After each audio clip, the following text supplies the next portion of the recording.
Hello and welcome back to Maverick Mind. Such a joy to be back here with you all. I hope you all had a great week.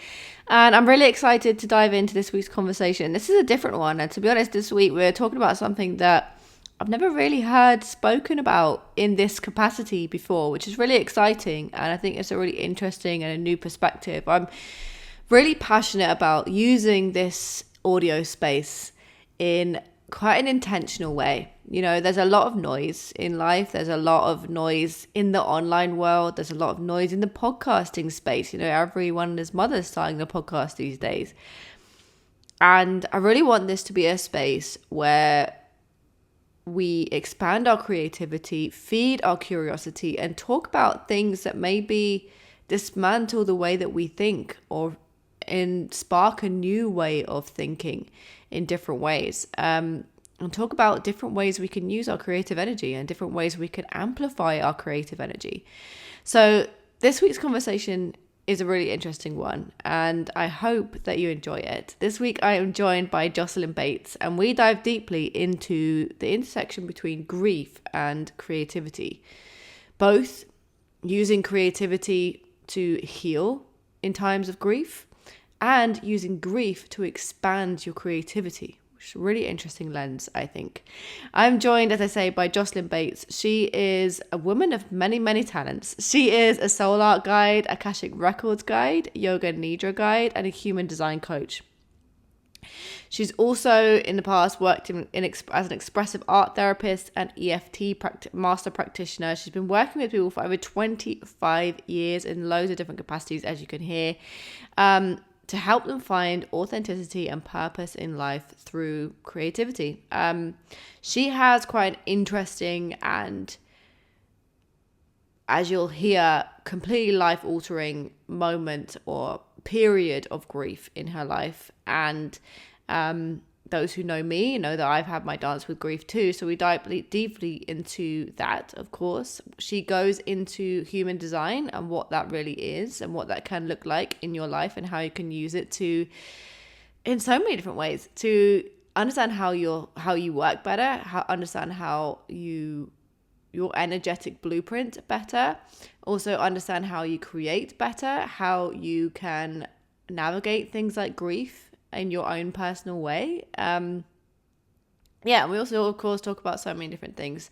Jocelyn is one of those people with so many different lenses, a very curious human being with so many different things that she likes to learn and investigate, and then use that to transfer into others to help them shift out of blockages, to feel worthy, abundantly creative, and unapologetically themselves. So I really hope you enjoy this episode, of course. As always, let me know in the comments if you're listening to this on Spotify or via the DMs on Instagram. Let me know how you find it. But let's dive in. Without any further ado, this is Jocelyn Bates.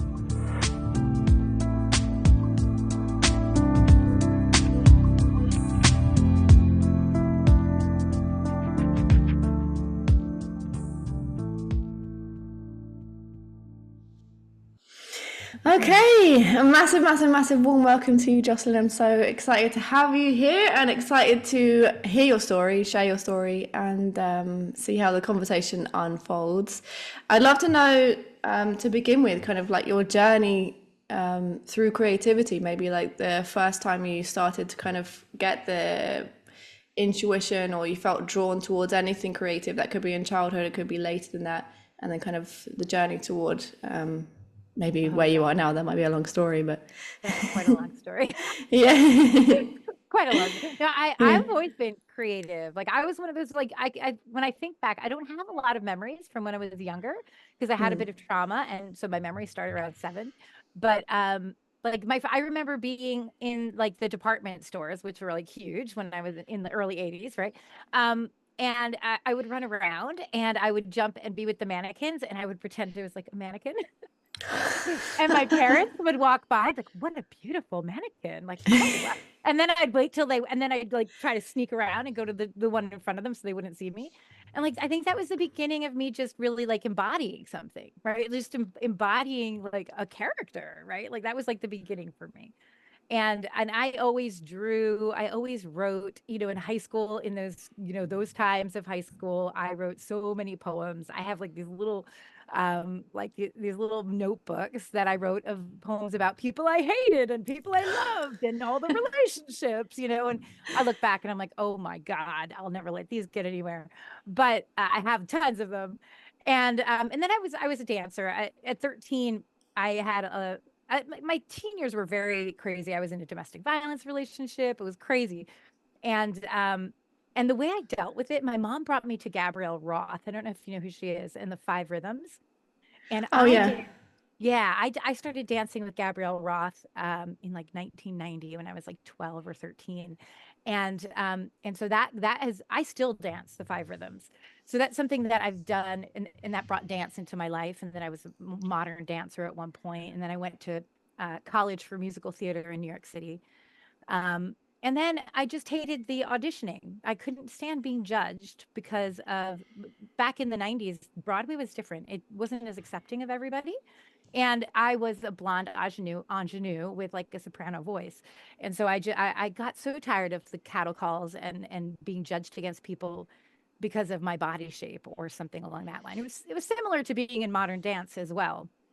And so I stopped and I became a waitress, as every, aspiring musical theater and does. And then at some point I was like, I should get a degree. I should do something, right? So I ended up out to California and getting a degree at California Institute of Integral Studies in transformative learning. And from there, I got kind of lost in California. I loved it. I worked in like a magic shop by the Haight-Ashbury district, and I like loved my time there. I was like, I'm going to be a rebirther, and I was doing tarot cards all the time because it was something I did for a long time. And my parents thought I was like under a spell. They're like, you need to come back to the East Coast. Like, I'm gonna rebirth people. That's what I'm gonna do. And they're like, please, please come back. And then they asked, so I was like, all right. They said, well, we'll pay for your master's. And I was like, oh, well, I don't like college. I'm not a fan of it. Like, but I did find a college in Boston, Lesley University, and I went for expressive arts therapy, Intermodal, because my history was in drama, and Intermodal expressive art therapy uses all the arts. So what really intrigued me was psychodrama. And they didn't have at that point like a thing for it. So I did the Intermodal, which is all the arts. And I ended up getting my degree there and working as an arts therapist, learning like the healing of the arts, healing of what that moment is when you take one art form and move it to the next, right? Like you do a poem, but then you embody it or in a different way, right? And all that healing that happens. But then I was like, I really didn't want to be a therapist. I just kind of went to the college because they had classes in circles on the ground and I had art and they had a studio. Like that's why I went there. So I didn't want to be a therapist, but I ended up in the therapy world. And I worked with girls with sexual trauma. I worked with domestic violence. I worked with brain cord, spinal cord injury. But I always felt like there's something wrong with this world for me. I don't like it because a lot of pharmaceutical stuff started coming in that world, and you couldn't really talk about soul or spirit, which is something that was very strong in me. So then I had kids, and I was like, okay, I'm going to take a break. And I just started teaching creativity. I started running, we homeschool. So I started running co-ops for homeschool kids and teaching movie making and writing and all of this creativity stuff for homeschool kids. And then I brought that into out school, which I did for a really long time. And and then COVID happened. Uh I lost my parents 7 days apart. They were very healthy. They just came back from the like 51st anniversary, and they got COVID, and things happened, and they died 10 days later. Wow. And well, my mom died 10 days, and then my dad 7 days after that. And I'm an only child, and we lived with them. So they were like second parents to my kids, and they were in our lives 24/7. And I had a complete breakdown. Like all of everything underneath me just crashed and shattered, crashed. I don't even know how you could even explain it. I didn't know who I was anymore. So what happened was I dissociated for like 4 months. I don't remember what happened. I have no memory. I have pictures, but no memory. I did write every day. I wrote and I did art because I knew the power of arts and healing. And I actually was beginning to write a book about grief before my parents died. And this is like just a Wow. total aside. 3 weeks before everything happened, I was writing a book on grief because I've experienced a stillbirth. I have so many different friends I've lost for different things. And I called my friend. I said, right 3 weeks before this happened, I called my friend. I said, I'm doing this book on grief and it's so freaking hard. If I ever lost my parents, I would not survive. 3 weeks later, both of them died like within a month. It was Wow. insane. So I was prepared. I was already kind of using art through grief, right? I was already doing it for my book.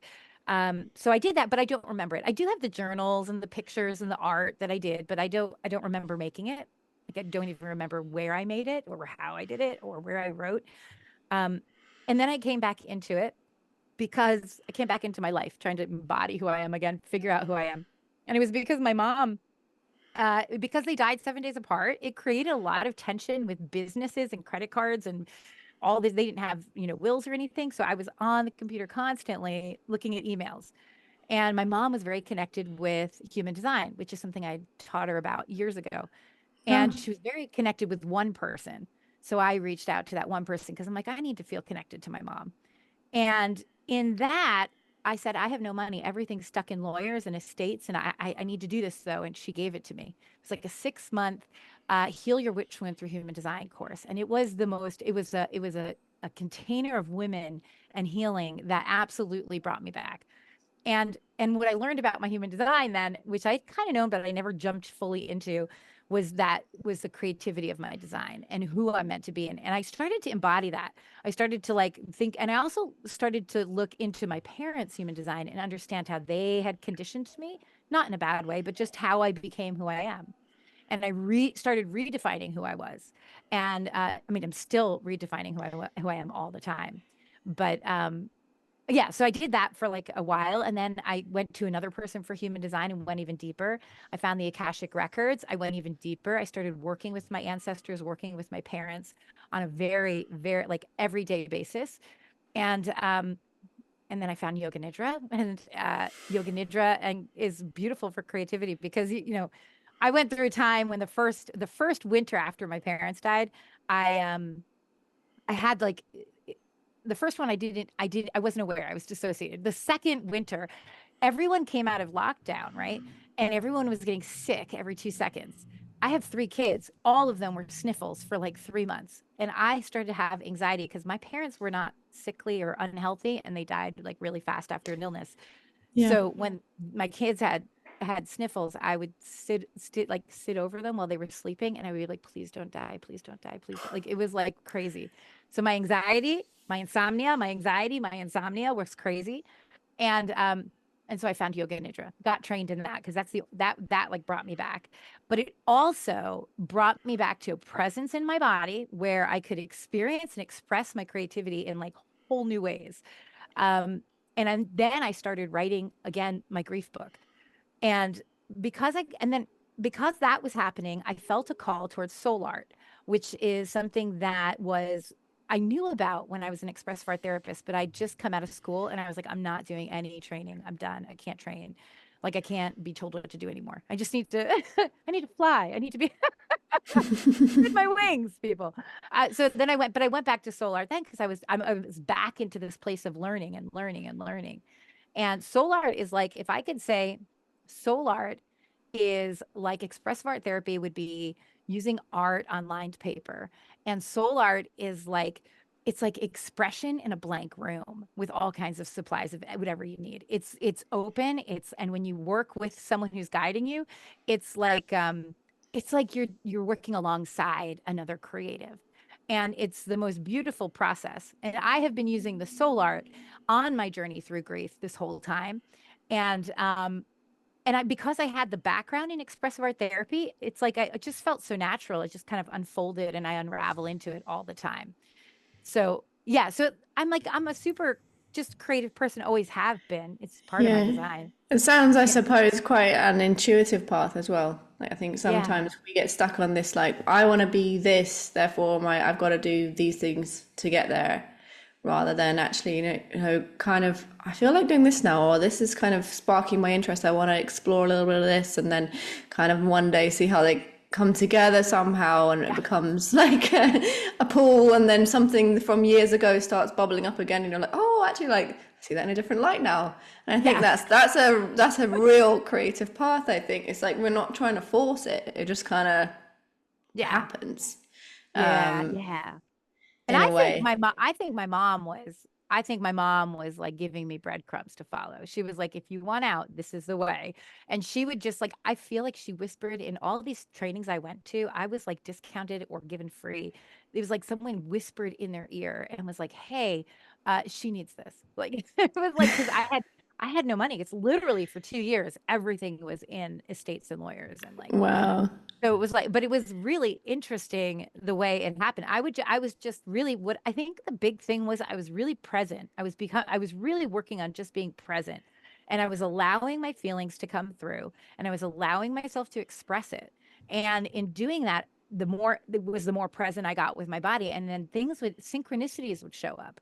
Like all of a sudden I'd see in 5 different places, I'd see the same name or something. And I'm not just talking like algorithm because algorithm is what it is. I mean, Yeah. just going around and talking to people and I would be pointed in directions and I have no problem just dropping and going in a direction um because it just feels right or it just it just feels like I'm being called there. And when you're Yeah. present in your body and you're actively expressing and you're not holding back and not trying to shove down because grief is easy to shove down. I mean, it's not easy to shove down, it's easy to begin to shove down.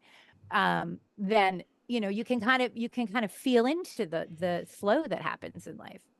Yeah, well, yeah, grief is easy to shove down until it's not. Until it kind of you can only Yeah. shove it down so far, and then it kind of all erots Yes. out of you. Uh, yeah, I mean, there's so much of your story that I think it would be really valuable to unpack. But there's something I think that we need to give a little bit of context for people that perhaps don't know or maybe haven't explored it. I have, but just in case anyone hasn't, what is human design? Human design is, well, so it's taken off of your birth time chart, like your birth time place, that kind of thing, just like astrology would be. But human design is a mixture of different, like it takes into account I Ching, numerology, astrology, tree of life, Kabbalah, the chakra system, and it's its own body. It's its own system, but it's an energetic map of you. And it is like I've done a lot of human design charts, and I don't like with astrology, I don't get astrology in the same way. I feel like human design, and then also there's something called gene keys, which is almost like a beautiful partner. But with human design, I feel like you can look at your centers, you can look at your profile or your type and get so much solid information and ways to experiment with who you are and how you live in a daily basis, right? That it feels so much more tangible than astrology to me. Although I'm sure if I went diving deep into astrology, I'd get it more. But yeah, so it's based on the same stuff that astrology is, and it takes into account astrology, but it's really a beautiful map, the energetic map of who you are. Yeah, for sure. I mean, well, for me, kind of dancing with it, I wouldn't say I've like had a huge deep dive into it, but I think knowing a little bit about your design gives you a lot of license to create or work how you work, like in a way that actually is in alignment with your energy levels. And I don't think I've ever met a person that doesn't go like, oh, that's why I'm like Right, that. exactly, exactly.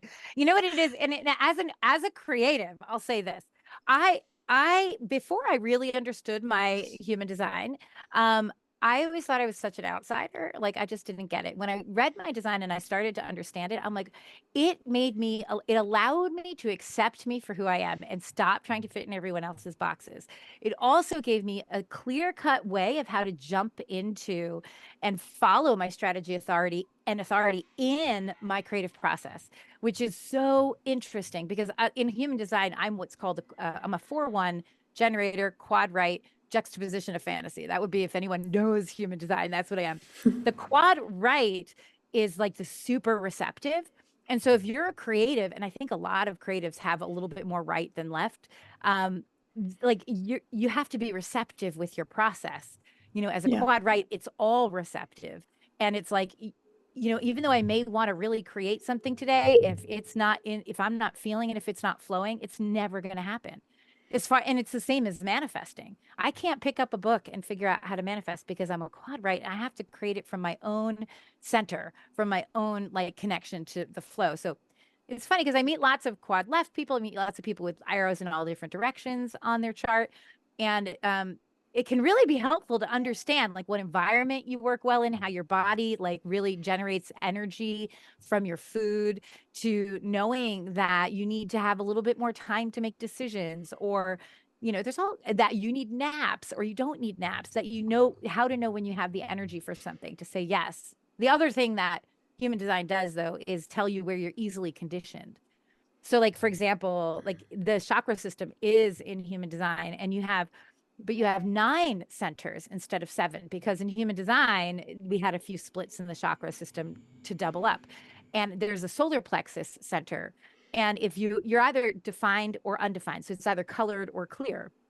And if you have I have an undefined solar plexus, which is how we feel things, right?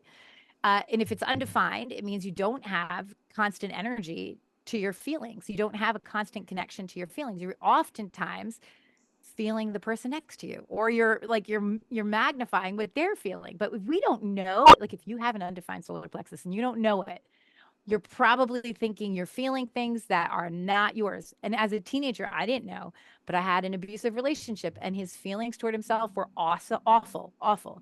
I took those and made them mine. And it gave me years of things to decondition, like years to understand that wasn't mine. Had I known, I would have been like, oh, wow, like just get out of my life. Like, like there are simple things, like you don't need to go super deep into a human design chart to get to experiment and see what can happen.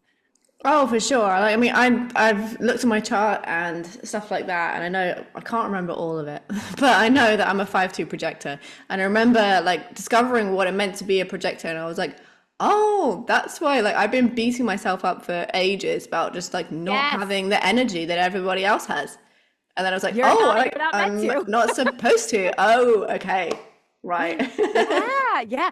So I know so many projectors who are conditioned into doing work, 9 to 5s, and it does not work for you. Actually, when you take the breaks and you go with your own rest periods, like that's when things manifest. It's so crazy how much it makes sense when you see your chart. It's really and you think, I always say to myself, every therapist should understand the basics of human design. Like they should just understand it. Because you have a therapist who's a generator and you have a client who's a projector, or you have a patient who's a projector, like they don't understand that you No. need like 2-3 hours of work a day, maybe, like, and it might be like put across a bunch of hours, right? Like, but they Yeah. might continue to work on yourself 9 to 5, right? Like, or would not work on yourself 9 to 5, but I always think that anyone who's working with people should have just a base. You don't need to be like a design chart person, but like to understand basically. Yeah.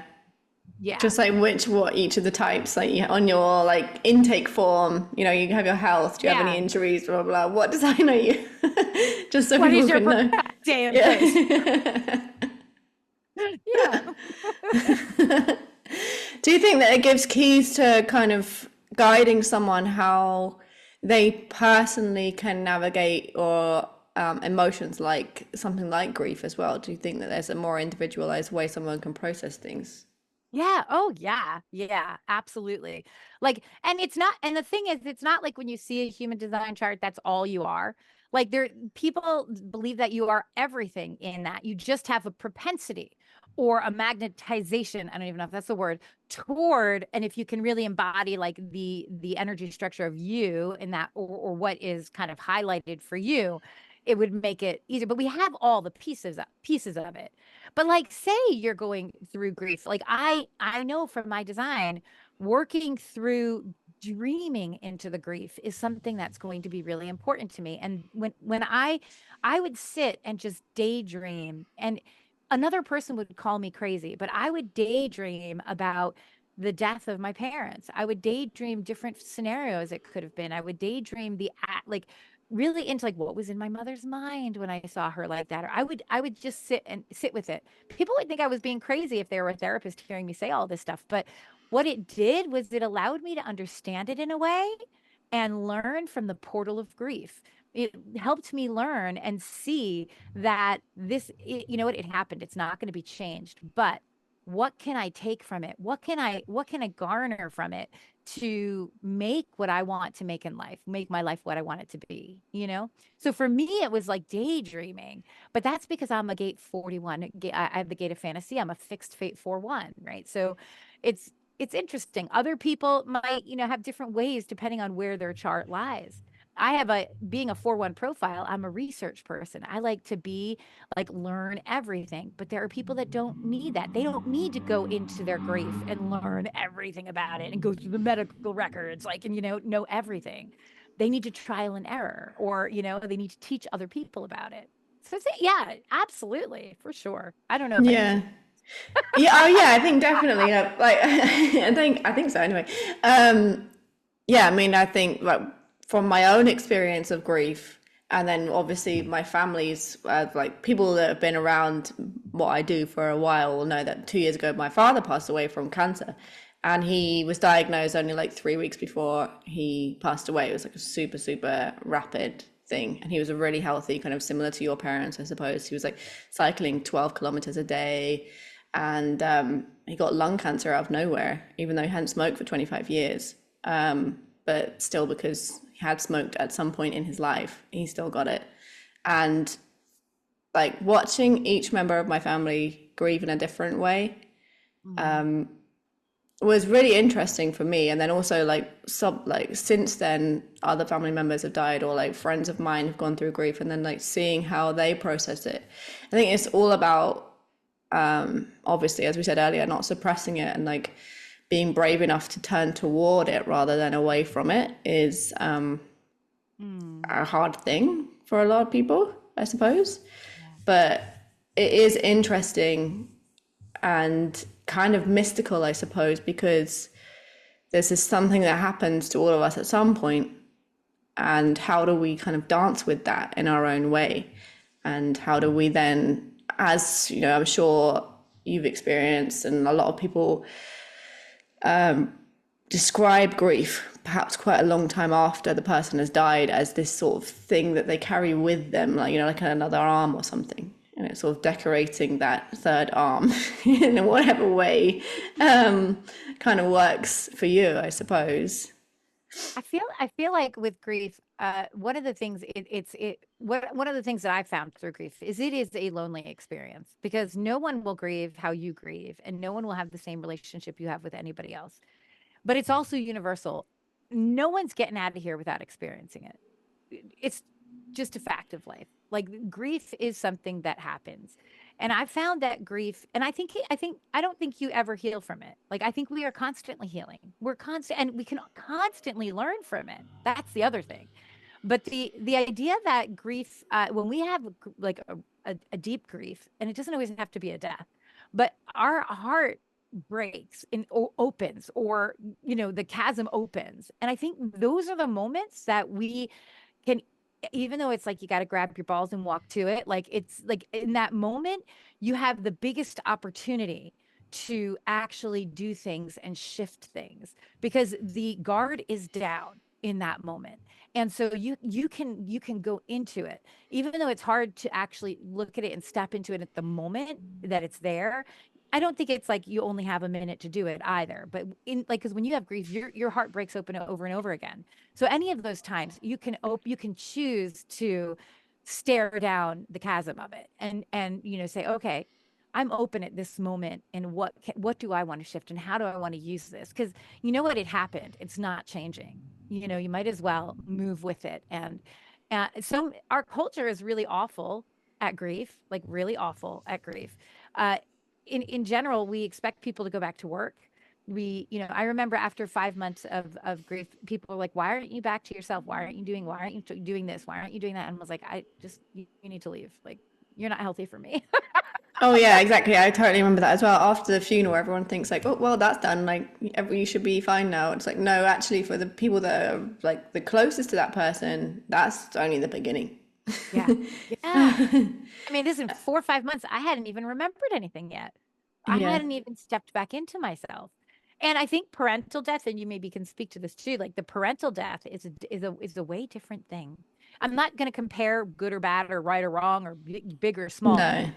but your parents are the people that know you from the very moment you're born, or they know you from even before, like when you're in the womb, right? Like, and when those people leave, then it's like there is a redefining there's like you're like so. I am now the elder in my family, which is really freaking strange, and I have all this weird responsibility, and I have to pass everything down, right? And it's like you take on a new. I don't have anyone to answer to either, and so it's like, oh, now I get to just be me, and what even does that mean? Right. And there's this opportunity when it not a you're not looking for it, but when it happens, it happens. You might as well, start to take on those roles in different ways. So parental For death is sure. interesting. For sure, I think, well, definitely that I definitely think that's true for me anyway. I think when it's a parent, there's like, there's always like one parent that you go to for one thing and then the other parent that you go to for another thing. If you happen to be close to both your parents, I suppose everyone has a different situation. Yeah. Whereas like my dad was like like super creative, very he was like a writer, copywriter. He did painting, he did some photography. He was super bubbling up with loads of creative energy all the time. And I'm the same, obviously. Yeah. He was also like the person that everyone went to for advice. He was like kind of like a salesman for your own dreams. If someone wanted to do something with their life, he would kind of paint that picture for you in a way that left you going like, fuck yeah, I can do that. I love it. And then when that energy is gone from everyone's life, the family and everyone else, it's like, oh well, like, Where do I go? where do I go to for that now? I need the pep talk. Yeah. Oh, I Yeah. have to give it to myself now. Okay. Yeah. Just So maybe in your voice. and that's interesting because I think when I started working in the Akashic Records, like I started connecting with my parents a lot. And I would feel them around. My kids would feel them around, see them around, smell them around. Like things would happen that were just like strange in the house, and everyone kind of felt them guiding us a little bit. So, like, as much as I feel that, I definitely go into the records and I call them in all the time. I talk to them out loud all the time, like all the time. Oh yeah. Um, looking for advice. I'm like, give me a sign. Like, I don't know. And they come into my dreams sometimes too. And like the other day, I was having a moment and I didn't know what it was. And I don't know. Have you ever had a dream of your dad where he visited you in a dream? I don't think I have actually, no. It's very different. When you're visited, it's different. It's like a lucid dream. It's like you're kind of like think of it as a deep meditative sleep, and you can feel and sense everything, but you know you're not asleep. So I've had a few of these with my parents, but the last one I was in a mood, and all of a sudden I saw my mom, and I was like meditating, so I knew I was awake, and but for a moment I was like, oh, I get to be with you. I'm in a dream, and then I knew it, and I was like, this is weird. You're gone, Mom. I don't even know what's going on. And she reached out and touched my hand, and then she pulled my head into her to hug me, and I felt it. I felt the heat, everything, and I was like not asleep. And I just sat there and cried. Like like she just allowed me to cry through whatever I was feeling at that moment. And it was like, I would say 25 minutes. And then I had this afterwards, I had this super sense of peace.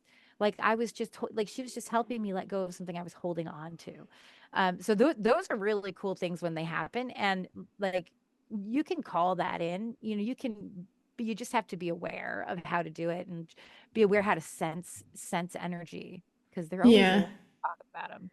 Oh, for sure. I remember my dad used to have like a photo of his mum and dad in the bedroom, and he would talk to them, and like he always used to say, like, "I know you think I'm insane, but," and I was like, "No, I get it," but like I didn't really get it.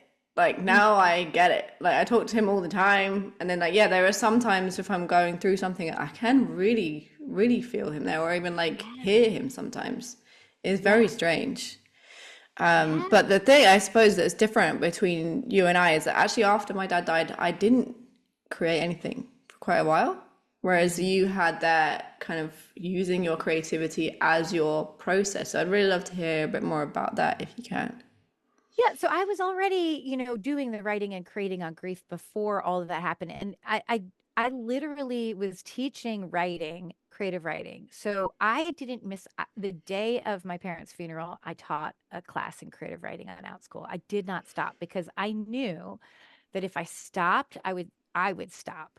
So I didn't take a day off like from teaching on Out School for maybe 2 years. Like all the kids, I was very open with what I was going through, and like we talked about it. And um so I was writing alongside kids in my class. So that kept me writing, and it kept me looking up prompts, finding the places I wanted to go to with them. And so that kept me writing on that level. But I was also doing art, and I was trying to like I did a lot of, have you ever heard of or done this where you with art where you like kind of roll out oil paper and then put like a newsprint on, then use your hands Oh to yeah. press into it. I did a lot of that because I didn't want to see what I was creating. And I just wanted to feel it move through me.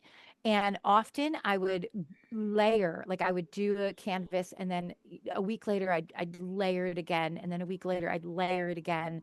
And I was doing a lot of that. Like I'd create something, and then it would get, like painted over, and then maybe I'd write on it, or I went through a time when I just threw out everything and then started fresh. Like I just was constantly in this like transformation phase. Like I'm not sure where I'm transforming or what I'm doing. I'm just following whatever I feel like doing.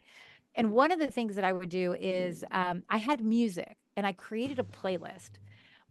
And that music I played every time that I went to create to deal with my grief. It had something like 50 songs, but a few of them were like a few times over. There was one song that would make me cry every time. I don't, you probably know it if you lost your dad. If you don't know it, you should go listen to it. And it's called Even Though I'm Leaving by Luke Combs. Do you know that I song? think I've heard that. Yeah, yeah, yeah.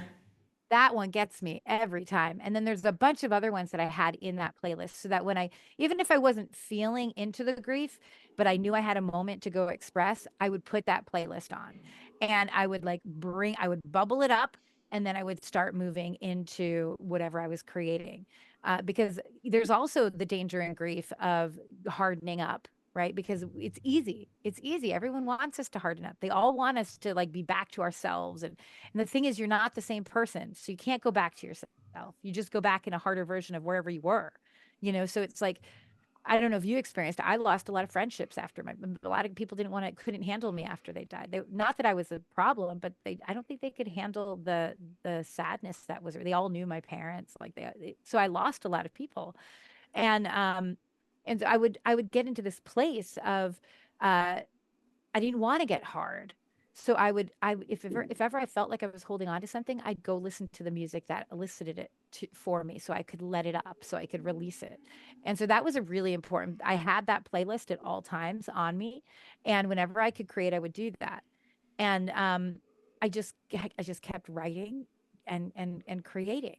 Um, and then I would say when I started getting into soul art, a soul art is a little bit different than just creating to express. It's actually going on a journey. So if you think of like a shaman journey, it's very similar.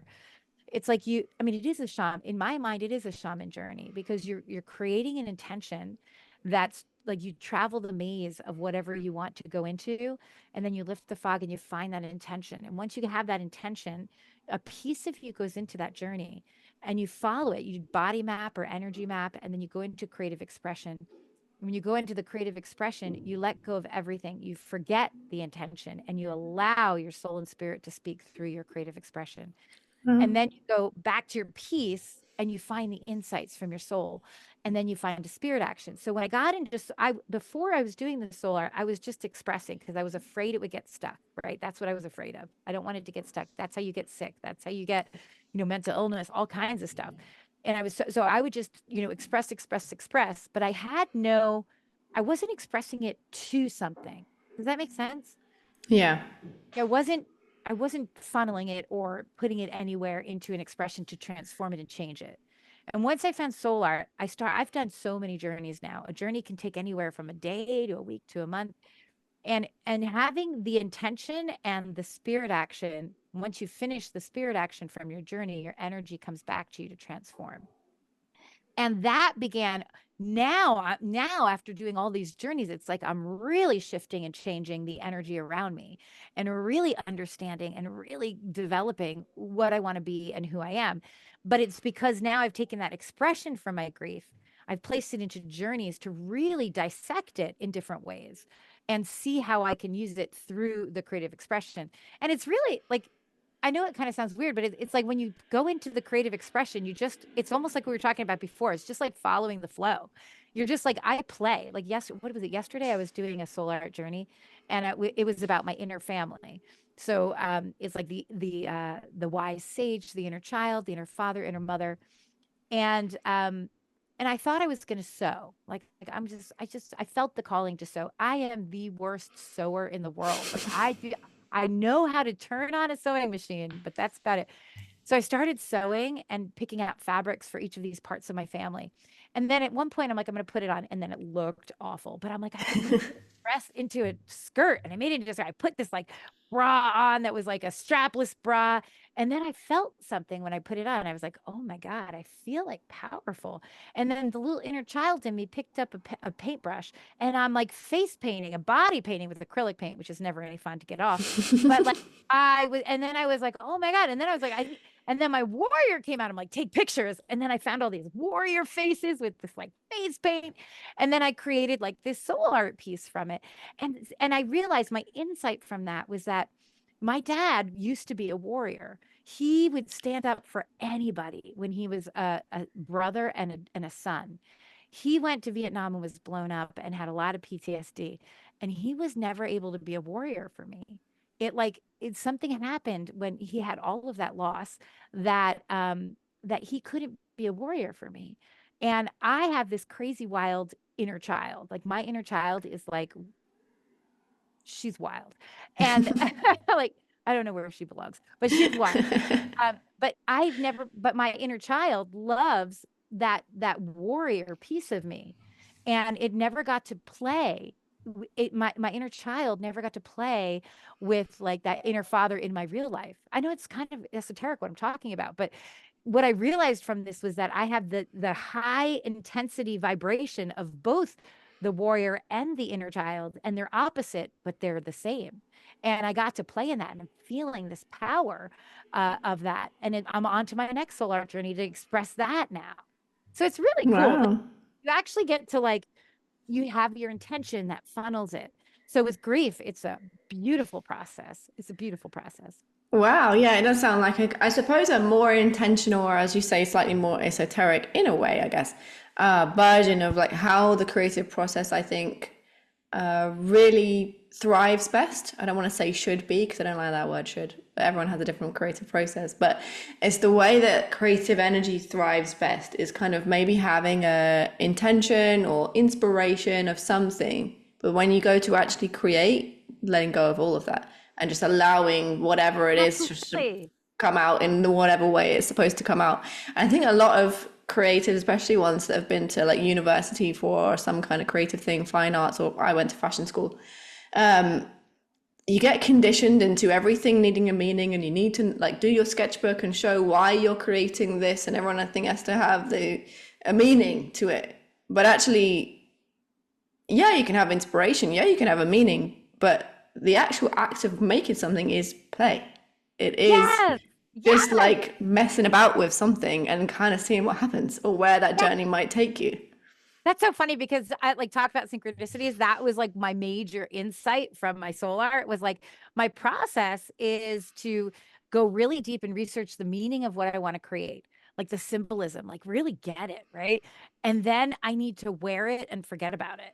It's like, and then I just need to play. Like that's where the magic is. And that's not to say that everyone's going to be the same, but No. yeah, there's like when you can play and let something go through you and then see where it takes you, like and your soul and your spirit are connected and you're using your hands in that way, then and you've already kind of decided the intention and the meaning. I mean, that's where the real like magic happens. I talk a lot about intention because in general, like when I talk about what I do, I say I'm a cultivator of creativity, curiosity and creativity in the human experiment, right? That's what I say I am because that's what I do. But one of those things I think about is what do we need then to get curious, right? It's actually pretty darn simple.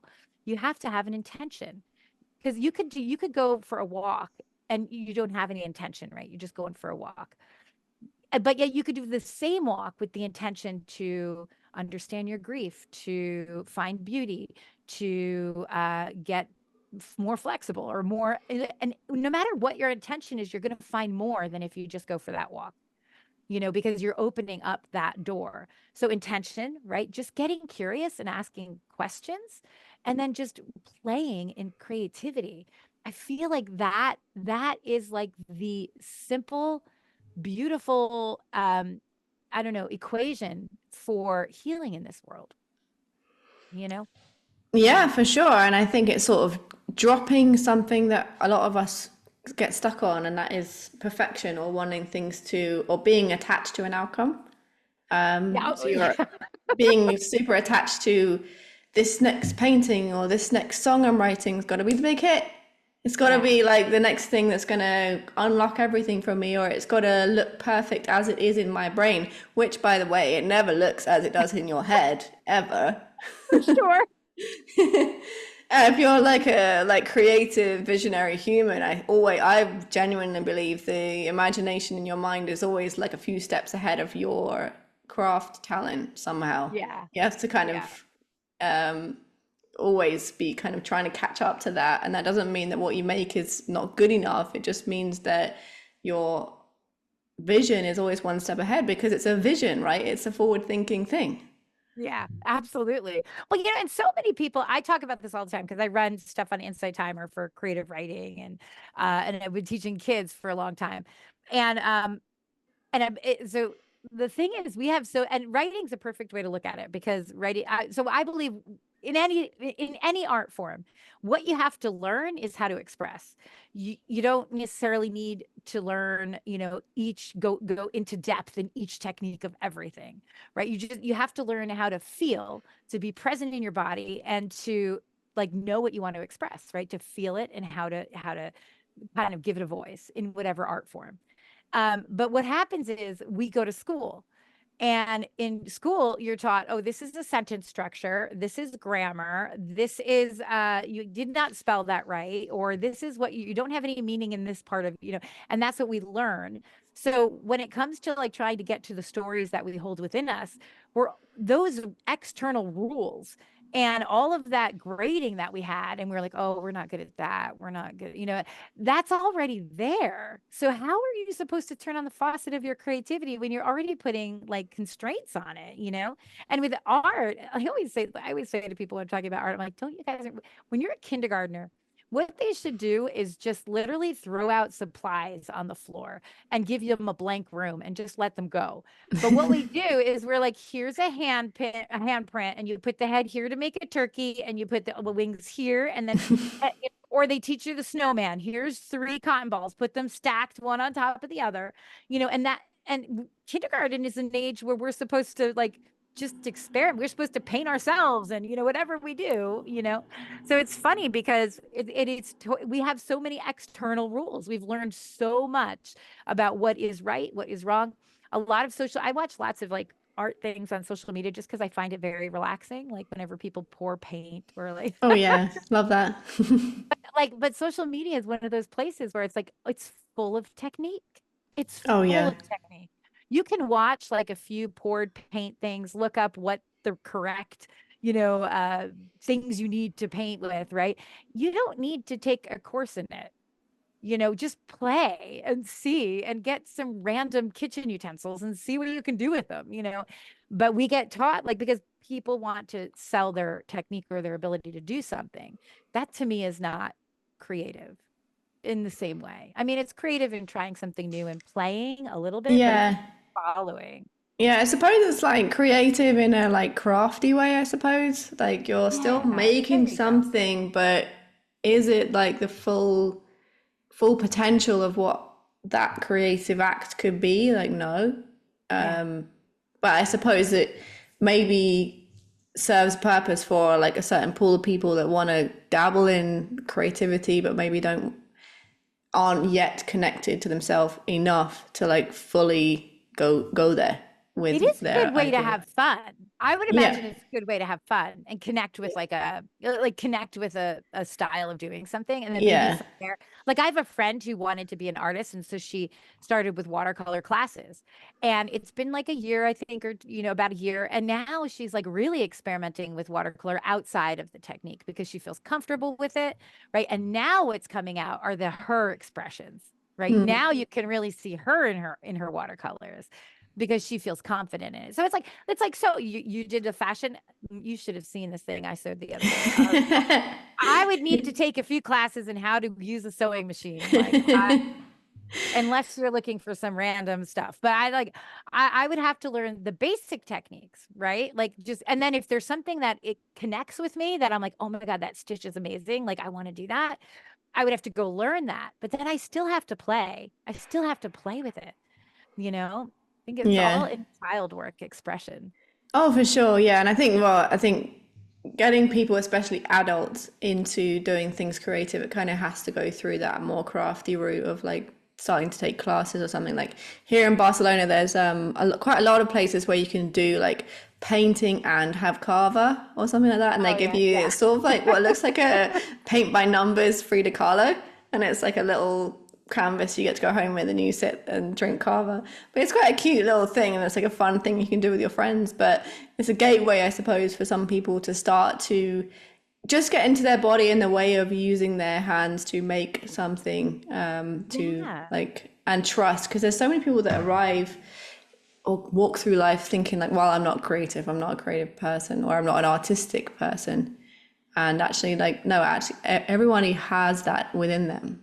It's just some Well, people. creativity is a human right to me. When I talk, I mean, we are the only beings here that can grasp creativity the way we do, and there's a reason for that. Yeah. We have the capacity we are creative. We just have lots of rules and pressures and like things that stop us from it, lots of judgments, lots of crazy stuff. Um, and I homeschool my kids for a reason. We don't do public school for a reason because they are innately creative and they haven't had that, tapped out of them. I was somewhere the other day, I was thinking I was saying, all these like a bunch of high schools were having their art shows recently. And I love looking at the art the kids are doing. And I was thinking, gosh, I remember being in art school and I remember I had to do some project or something and I hated the project, but I did it anyways because I had to do it. Right. And, and I wasn't into it. It wasn't anything I wanted to do. I wanted to do, I was like graffiti art, kind of like just wanted to do something really rebel. Like that was who I was. Right. And I couldn't do it. And I got an awful grade on it. And it made me feel like I don't think I touched art again until I was in college in an open studio because I was like, what's the point? I can't even do what I want. And then if I do it anyways, and I put my effort into it, it didn't come through because I wanted to be a rebel and you made me be a bit of a sheep here, and so whatever I created, it felt sheepish, but that was the point, but they didn't get it. They didn't get it. So it's like, so what happened is I closed off and I was like, ugh, I don't want to do art anymore, and I'm not into that now. And so, you got to look at all these little nuances that happen around creativity. Kids think too creatively. They're like, no, that's not okay. That's not good. Don't do Yeah, that. Or yeah, kids yeah. are taught, artists are starving artists. You gotta have some backup there, or, you have to do this, but creativity is across the board. I mean, so many CEOs have creativity, like so many people in all different like walks of life are using creativity. Oh, absolutely. And I think that this, as you say, it's needed within our society. It's something that we actually thrive upon, and it's something that separates us from animals, I suppose. Yeah. And I think a lot of people think of creativity and just put it into, oh, artist, or Yes. like, and just like very, I suppose, cliche things, or pigeon, or what's the word, like characters, or like the Yeah. starving artist or the musicians or blah. But don't realize actually everybody needs to understand their creative energy to do whatever. There's creativity in science experiments, there's Yes. creativity in Conversations. Conversations conversations, are some of the yeah, most creative like outlets. relationships. Yeah. um in everything. And I think and now I suppose with social media as well, if people want to share what they do through social media, you have to go through some kind of creative process to create content as well. Just Yes. something a lot of artists going full circle absolutely hate doing. Oh, I feel that. I hate it as well, and I'm not a fan of it, and it takes a lot of energy for me to put together. Like one thing I love Substack. I love Substack. Yeah. There's something about Substack that feels very unfiltered, like by other people, like very uncensored, and I like really love Substack. I feel like that's a platform that I feel like you can just kind of be yourself on. Yeah. But everything else, I'm like, oh, every time I go on, I'm like, I feel like I don't know. I hate it. I hate it. But I Yeah, do. well, I I guess feel with Substack, because of a lot of it is written, it's a yeah. slower thing, isn't it? Like you're reading something longer form than a 9-second TikTok video or something, Yeah. and you kind of dive into someone's world maybe a little bit deeper. Yeah, and then they do videos now. They started the videos and the stories, and I think people are going to use it more. I think you're going to find a lot more artists on it actually as they go into this video and notes. And I just think it's a really fun place. A lot of other places will have been censored in different ways, and as an artist, you don't want to be feeling like you could be censored for something. Like 'cause I very much will say whatever. Like I have no problem saying whatever comes to my mind or putting it out there, and then I feel like I have to censor myself if I'm on a platform that doesn't necessarily agree with how I think, and I'm very like I'm out there sometimes. No, that's a good way to be, and I think there's like a pool of people that find that really easy, and then some people that find that a challenge to kind of speak their truth. So maybe Yeah. like, even though perhaps it comes naturally to you, if you had somebody that was struggling to really speak their own truth, like, do you have any advice or tools that they can use to unlock that or like generate that courage? If they feel like they have things to say that they aren't saying or they're afraid to say things, I think it goes back to being present in your body. First, you have to know what it is you want to say.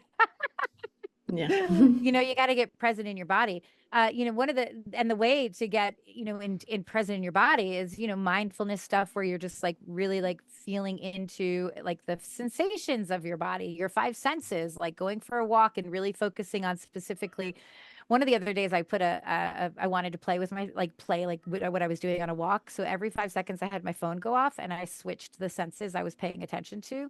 So I could fit like 100% like awareness into one sense, like what I was seeing. And then 5 minutes, the alarm would go off and I do another 5 minutes of like, oh, what am I hearing? And I ended up walking with my eyes closed for quite some time. I don't know how I didn't fall.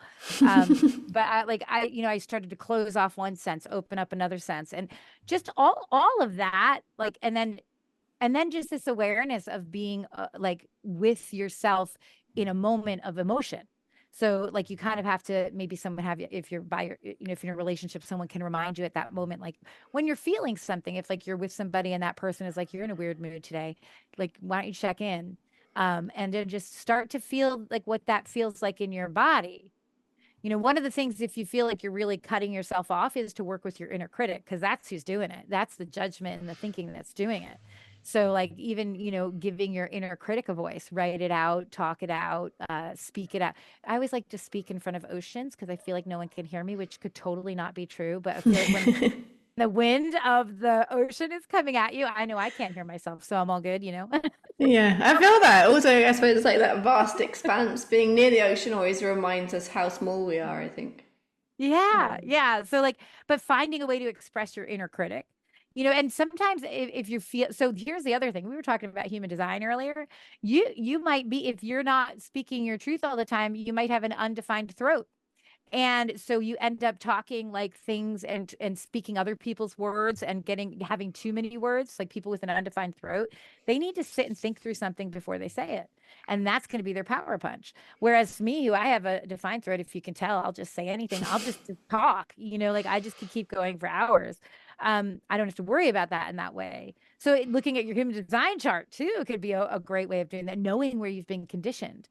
Like if you have that undefined solar plexus and you are all of a sudden find that you're not speaking your truth or you're afraid to speak your truth, who in your life felt that they were afraid to speak your truth that you were around when you were a kid? Like, Yeah. and recognize that might not have been you. You're undefined in your solar plexus or undefined in your spleen, right? Which is the fear center. So you can really jump in and so many, this is why it's just about curiosity. You just got to find something to get curious with and go, okay, my intention is to figure out why I'm not speaking my truth.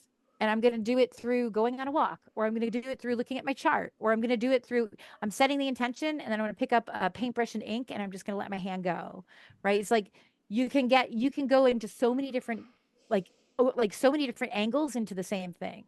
And it's going to be different for everyone what helps them. But yeah, inner critic is a big part of why people don't speak their truth, those external rules. Yeah, and I guess it's about not playing victim to these things, or kind of being a witness to something like an inner critic or some barrier that you have on your journey, and then going, okay, instead of that being something that now defines you as a person, let it be something that we play with. Okay, Yeah. then well, this is here, this is in the room, like what's going on here? Let me dive into it a little bit. Let me see what happens if I do this. Let me like maybe think about where it came from in a loving, compassionate way. I just had um, to, I just had a strange vision. I thought my inner critic is really, really, really critical, like really critical.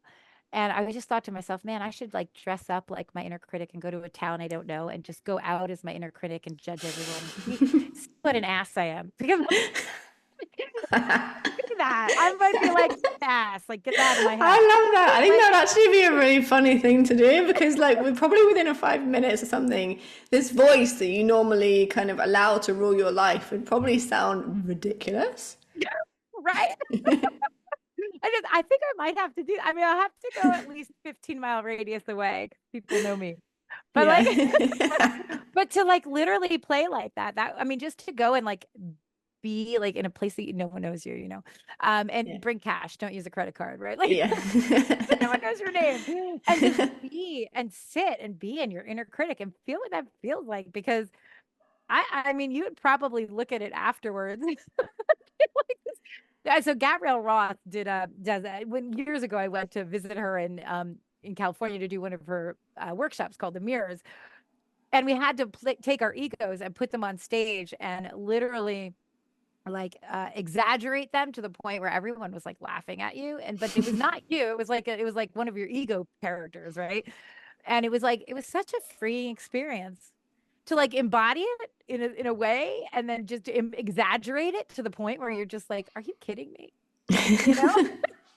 That is a really, really interesting tool. Yeah, yeah, I guess well, people will resonate with different things. So some people, the embodiment of an emotion or an embodiment of something will really help. But like for me, and like sometimes people that I've worked with, it's something quieter, like journaling. Like if you write down what your inner critic's actually saying and then read it back to you, like you look, Yeah. And have that mirror. It's like, oh wow. even with that though, it's hard. Like, so even with that, like, this is why I said go and do it, like, judge other people, because Yeah. then you can see the ridiculousness. Like, it is hard to write down it is hard to have your hand write what your inner critic says about you. So even then, like, if you could just, like, in a journal, like, start with writing what your inner critic would say about someone else. Yeah. Because once you say it about yourself, it's like, oh shit. Like, like it hits home in a different way. So like even starting with writing, like what would your inner critic say about, I don't know, Britney Spears or Yeah. whatever, somebody that like it doesn't matter, right? Yeah. Just play. And Interesting. Yeah, I think that could be that would be a cool tool or takeaway people can use something. If you're listening and you're really feeling like that inner critic is hella loud, then like take one of those options, yeah. and like see how it goes. Definitely. Well, amazing. Thank you so much, Jocelyn, for coming on. I just want to kind of wrap it up a little bit here. Is there anything else that you want to leave the audience with, like an offering that you have, or just a pearl of wisdom or something? Well, like I said, to me, it's intention, curiosity, and creativity, and like I believe, and I should add to that honoring your body. So when I say honoring your body, like just uh, feeling into it, using it as your senses, being with it, even though it's not easy. I know that doesn't sound easy at all, but just developing a relationship with your body, and And one of the things I do have, if people want, if they want to get more present in their body, because any creative really needs to the kind of embody that. It's like your body is your instrument of creativity. It's your instrument of expression. Yeah. And sure. that's why no two people experience the same sunrise or sunset the same, right? Like, because we all experience it through our body. It's like our instrument. I have on my website, which is jocelynbates.net. If you go towards the bottom, you can sign up for there's a cheat sheet for 11 ways to balance your nervous system. And on that, it's really meant for it's originally meant for people who have anxiety, but in any moment that you want to get present, you could use any one of those 11 ways, and they could be used in like a room full of people, in the car. They're really simple, but just a way to get present in a moment. So like, that's something that I do a lot. Like, I'll do breath work to get present before I go do art or go somewhere. There's a bunch of different things on that sheet. And then I also, on Insight Timer, I also have a bunch of free yoga nidras and breathing. And I just put up a creativity talk about being an instrument, the body being an instrument of creativity and expression. So, and that's like all free. So cool. I teach on Insight Timer as well, so I'll find you. I teach meditation on there. I love Insight Timer. I really do. I was sad that that they had to do that thing with Apple. Yeah. I'm still not entirely sure what's happening with that, but it is such a powerful tool that I'm sure a lot of the audience might know already through me. But if they don't know, then I'll definitely link your profile and everything else that you have in the show notes, so everyone can find you very easily. But thank you again so much for coming on, and hope everyone. I'm sure you got so much different pearls of value from that. So thank you again so much. Yeah, thank you for having me. Thank you so much for joining me for this episode of Maverick Mind. I hope that you've loved it, and if you have, I would appreciate it so much if you would subscribe and write a 5-star review on wherever you're listening to this podcast from. If you'd like to keep the conversation going, I invite you to join me over on Instagram at maverickmindco or on my website maverickmind.elliefoden.com. And I'll see you in another podcast very, very soon.